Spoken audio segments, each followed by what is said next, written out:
fala do grão de mostarda, dizendo assim: olha, se você tiver uma fé pequena, do tamanho de um grão de mostarda, você vai dizer para esse monte: vá de um lado para o outro, e ele vai.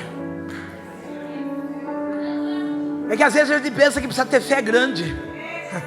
Tem hora que nós queremos e temos a ousadia de dizer: Senhor, eu quero ser como Estevão, que me apedrejam na praça. Não, eu disse isso para Deus quando começou as pedras, eu quase fartei.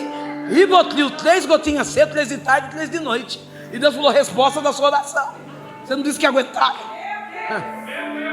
Se você tiver fé do tamanho de um grão de mostarda, a sua fé pode ser pequena, mas o Deus que você serve é grande. Não, talvez você chegou aqui dizendo: pastora, eu nem sei qual é o tamanho de um grão de mostarda. Um dia eu fui numa festa e o tema era esse: se tiver fé do tamanho de um grão de mostarda. Eu ganhei um vidrinho, eu trouxe embora para casa, coloquei o vidrinho ali, não dei muita bola para o vidrinho. Depois eu falei: vou ver o que é esse vidro. Quando eu olhei, tinha um cisco ali dentro. E aí uma pessoa estava para mim e falou assim: pastora, isso aí é uma semente de mostarda. Eu falei: nossa, se a minha fé for desse tamanho, eu vou dizer para o monte: vá de um lado, e ele vai. Ei, querido, a porta de emprego não abriu ainda, porque sua fé não está nem do tamanho do grão de mostarda. O câncer não foi curado ainda, porque você nem acionou essa fé do tamanho de um grão de mostarda. Seu marido não está aqui hoje, sua esposa não está aqui hoje, seu filho não está aqui hoje, porque você não pegou nem essa fé pequena para derramar tudo no altar do Senhor, dizendo: eu acredito, ainda que a minha fé seja do tamanho de um grão de mostarda. Deus não está preocupado com o tamanho da sua fé. Ele quer saber aonde você vai aplicar a sua fé. Ai, quando tem muita gente, a gente sofre, porque eu sou péssima de cor. Para mim tem que existir só azul e amarelo. E preto, né? Oh, meu Deus. Tem uma mãe com o bebê no colo encostado aqui atrás dela. Fique de pé, menina. Eu acho que você está de blusa vermelha, não tenho certeza. Tá mesmo. Relebácia, alabando de si redei echou deli. Você foi chamada para servir. Não, tem momentos que você não entende, porque você vê coisas que ninguém vê. Você está sempre atento aonde falta cadeira, aonde falta pano, aonde falta isso. E você fala: Deus, como ninguém está vendo? E Deus está dizendo: é porque eu te dei o espírito de servidão. Talvez você não vá brilhar no altar pregando, mas você vai brilhar servindo aqueles que pregam. Você vai brilhar trazendo calmaria àqueles que levam a preciosa semente. Não pare de servir, diz o Senhor. O Senhor está falando a respeito da candeia, lugar de colocar a luz. Está falando a respeito do grão de mostarda. E aí ele para depois de toda essa caminhada. Lembre sempre que ele está andando, e os exemplos dele estão formando o caráter dos discípulos. Jesus para de caminhar. E quando ele para, ele escolhe um barco. Quem sabe esse barco é você hoje. Se eu fosse levantar a mão, não sei se eu teria coragem. Quem sabe esse barco é você hoje. Jesus vai e escolhe esse barco. Ele olha para os 12 discípulos e ele fala assim: passamos para a outra margem. Jesus sobe no barco com os discípulos, cansado, um dia trabalhoso, porque além de ele estar dando exemplo, ele está ensinando, ele está curando, ele está fazendo passagens ilustrativas. Ele automaticamente, ele deita e dorme. Os discípulos estão lá, talvez trocando um bate-papo, dizendo assim: você viu? Olha Jesus falando lá, fé do tamanho de mostarda. O que é uma mostarda? Candeia, luz. De repente surge uma grande tempestade.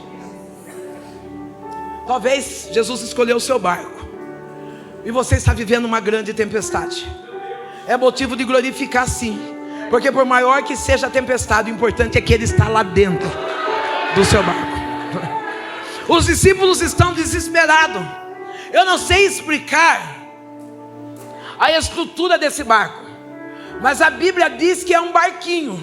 Eu imagino um barquinho simples, um barquinho a remo, os discípulos sentados. Não imagina um Titanic. O Titanic com toda aquela potência, o homem se levanta e diz assim: nem Deus afunda esse barco. Deus vai lá, coloca um dedo no meio do mar, rasga e o Titanic cai. O barco pode ser até grande, mas se não tiver Jesus dentro,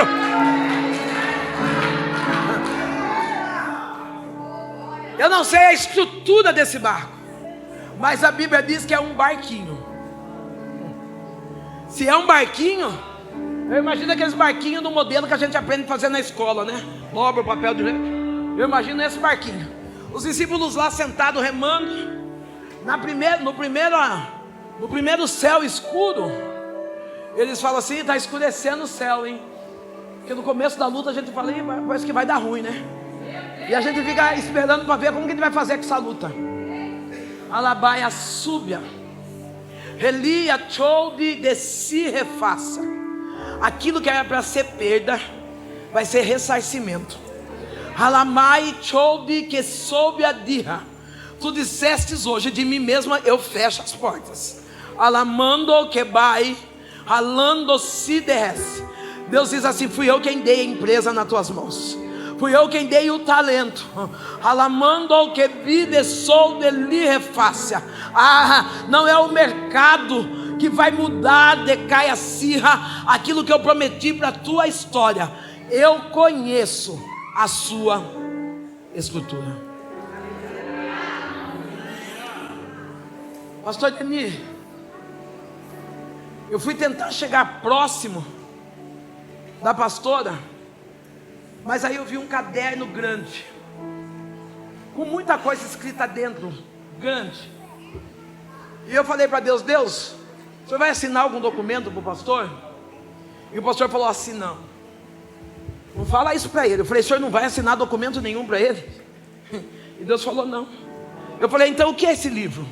Eu consigo chegar só até aqui, porque Deus diz assim: diga para ele, a sua decisão, eu estarei com você. É na sua decisão.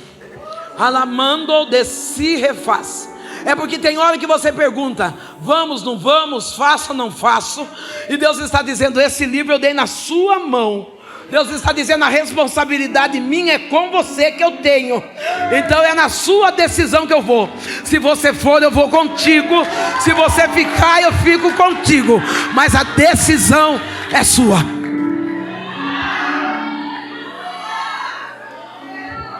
Você pode dar glória enquanto eu bebo uma água?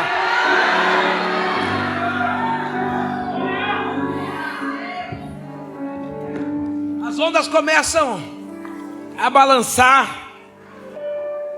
O barco começa a balançar por causa das ondas. O vento começa a ficar forte. E o primeiro sentimento que tem no coração dos discípulos, parece que tudo o que Jesus tinha ensinado a eles apagou, deu amnésia. Tudo que Jesus tinha ensinado a eles, a única coisa que eles sentem é medo. Para com esse negócio de sentir medo. Deus jamais dará uma prova maior do que aquilo que você não possa suportar. Deus jamais vai colocar você diante de uma tempestade para destruir o teu barco. Ele conhece a sua estrutura. Ele sabe o que Ele está fazendo. Se Ele permitiu a tempestade, Ele é fiel para te sustentar no meio da tempestade.